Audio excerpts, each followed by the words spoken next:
Mengapa Bosman sangat getol mengingatkan pemerintah akan jangan berhutang, jangan tergantung pada FDI, juga kurangi ketergantungan impor, serta jangan terpesona dengan sumber daya kekuatan asing di Indonesia? Itu karena cara bernegara yang berbeda, gaya antara Mardigu Nation dengan aliran 7 presiden yang saat ini telah menjabat di Indonesia. Beda itu bukan dosa, beda itu bukan salah loh ya. Beda hanya karena melihat masalahnya beda. Saat ini si Sontoloyo ini melihat dunia akan ada 2 tabrakan besar antara 2 raksasa Tiongkok dan Amerika. Analisa ancaman melihat data. Beda-beda kemampuannya dan beda strateginya. Bisa saja si Bosman salah data. Bisa saja data benar namun ilmu tipis jadi terlihat berbeda. Namun atas nama NKRI wajib kita saling mengingatkan. Hanya sebatas mengingatkan. Apa yang diingatkan? Yang diingatkan adalah sisi yang saat ini tidak digarap rapih. Ini mau kita katakan. Walau kalau orang awam atau yang kupingnya tipis ini terlihat berbeda dan melawan. Ya sakarepmu berpendapat begitu. Gak peduli kita. Kita lanjut. Kekuatan swasta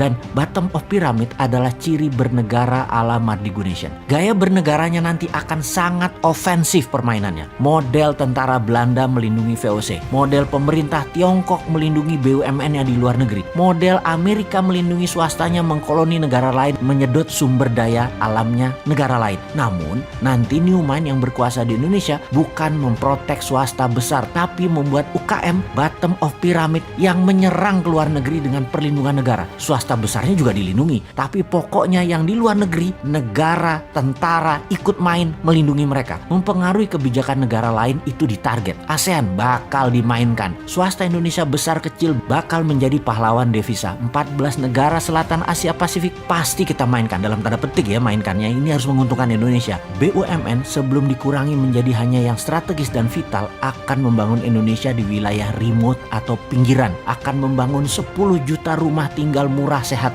dekat dengan aktivitas. Kendaraan umum gratis, puskesmas, posyandu gratis, pendidikan gratis, semua wilayah hidup walkable, bisa dijalani, semua kemana-mana jalan. Dan karena apa? Karena dekat. Ini 10 juta rumah dibuat hanya dalam 5 tahun ke depan. Tentunya dengan printing money, tidak pakai uang asing, tidak pakai tenaga kerja asing, dan tidak pakai produk asing. Pemukiman bukan di kota besar yang dibangun, karena dengan adanya 5G, kerja bisa di mana saja, bisnis bisa di mana saja. Jadi yang dibangun adalah di desa dan kota-kota kecil daerah lah. 10 juta rumah ini dibangun dan disebar di seluruh Indonesia. Rumah sehat, air bersih, sampah bersih, dekat dengan sarana keseharian. Konsep MMT kalau dijalankan tuh mengerikan. Namun syaratnya satu, old mind harus zero. Harus tidak ada orang yang old mind yang menjabat. Tidak satu orang pun. Karena new mind harus total mengerjakannya tanpa ada ide-ide bahwa pinjaman hutangan dengan asing itu baik dan benar. Pemahaman seperti ini harus dibungkus, harus dicoret, dipindahkan ke negara lain kalau perlu. Totalitarian pemahaman ekonomi harus diterapkan. Bukan totalitarian politik dan kekuasaan ya. Bukan. Itu mah orang gila jabatan yang berkuasa yang mau totalitarian politik. Gak bantu rakyat itu mah berpikir kalau totalitarian jabatan.